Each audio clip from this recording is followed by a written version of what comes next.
The disappearance of Jamie Feeder is an unsolved mystery, eerie in its happenings.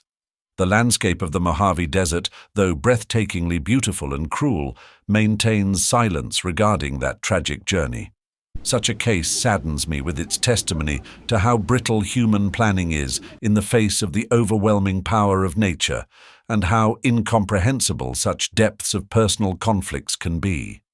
For John Chapman, the hike across the desert became an almost daily, tortured quest for redemption and understanding. For Jamie's family, there remain all sorts of questions. This is a family torn asunder by a sense of profound loss and perhaps even greater unresolved questions. The Mojave Desert stands as a silent witness to their tragedy, holding in the sands and rocks secrets that it shall never speak, always mysterious. The Jamie Feeder disappearance inquiry was rocked by John Chapman's arrest. What had begun as a hunt for a friend who had vanished became increasingly focused on growing evidence and concerning discrepancies. The arrest signals a significant turning point in the investigation as the court case develops. What does Jamie Feeder's future hold, as revealed by this latest development? Follow along for the most recent updates. The lengthy and difficult legal process surrounding John Chapman's trial, who was charged in the widely reported case of Jamie Feeder's disappearance, was characterized by great drama in the courtroom and complex legal arguments. After John was accused of inserting specific allegations such as unintentional murder or suspicion of foul play, the investigation into John's misconduct took precedence over the hunt for Jamie. Before the trial began, the court dealt with several critical issues. The first pre-trial steps included hearings on bail, since John's defense attorneys were at the forefront of arguing in favor of his release on bail. They said that John was not a flight risk and had fully cooperated during the investigation. However, the prosecution highlighted that since the charges were serious, John would be retained in custody to avoid tampering with evidence and any further occurrence. The court eventually ruled to keep John in custody up until the trial as an indication of the severity of the case. The second most important part of the pretrial was the hearings on the admissibility of evidence.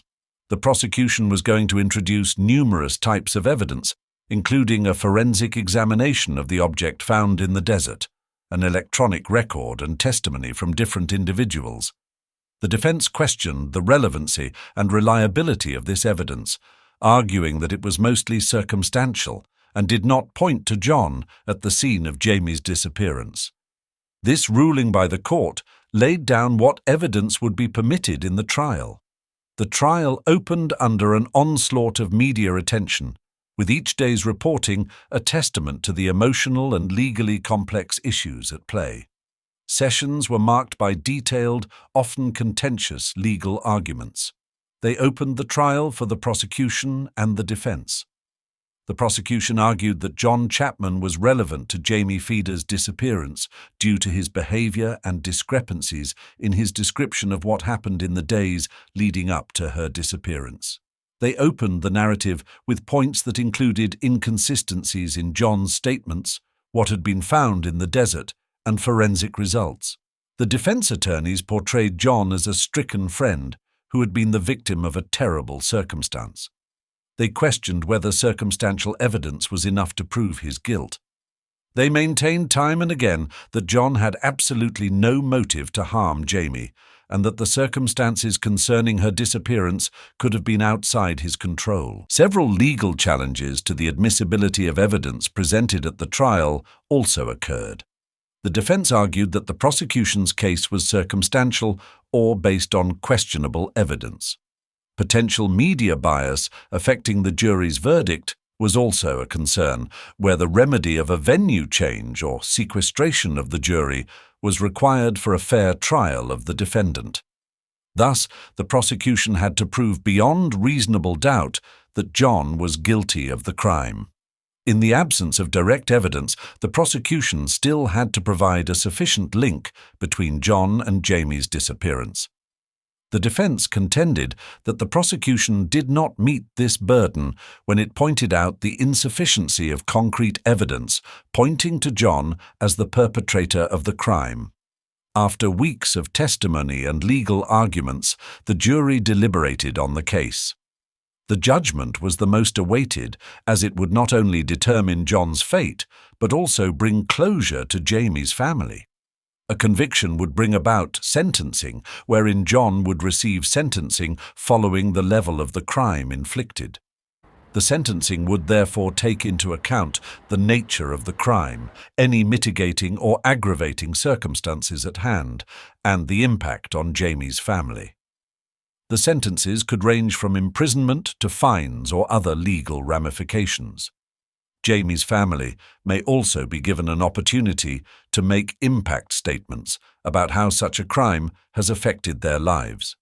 These statements would perhaps influence the decision that the court makes concerning sentencing, giving an emotional feel to the whole legal process. An acquittal would imply that the prosecution did not meet the burden of proof. John would be released from custody, and the legal case would be concluded. Conversely, the acquittal might not answer all the questions about Jamie's disappearance, since her family and the general public will still have questions. The case could also proceed with civil litigation if Jamie's family pursued compensatory or punitive actions through other means. The trial had a profound impact on all concerned. To the family of Jamie, it was an agonizing process through the system while trying to come to terms with their grief and uncertainty.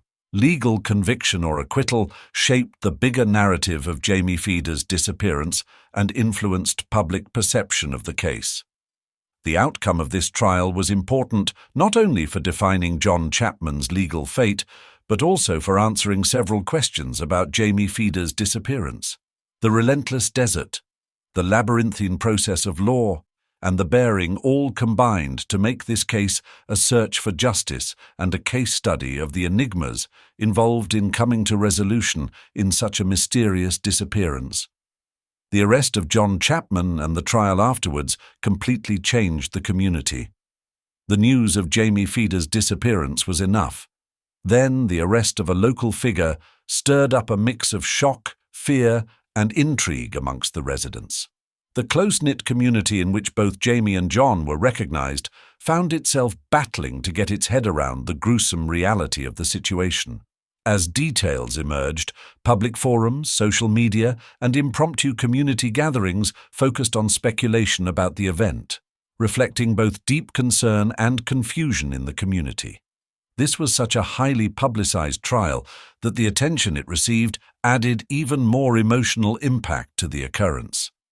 Jamie and John's families and friends were surrounded by public scrutiny and emotional anguish, while local leaders and organizations provided support and counseling services to their residents to help them cope with the turmoil.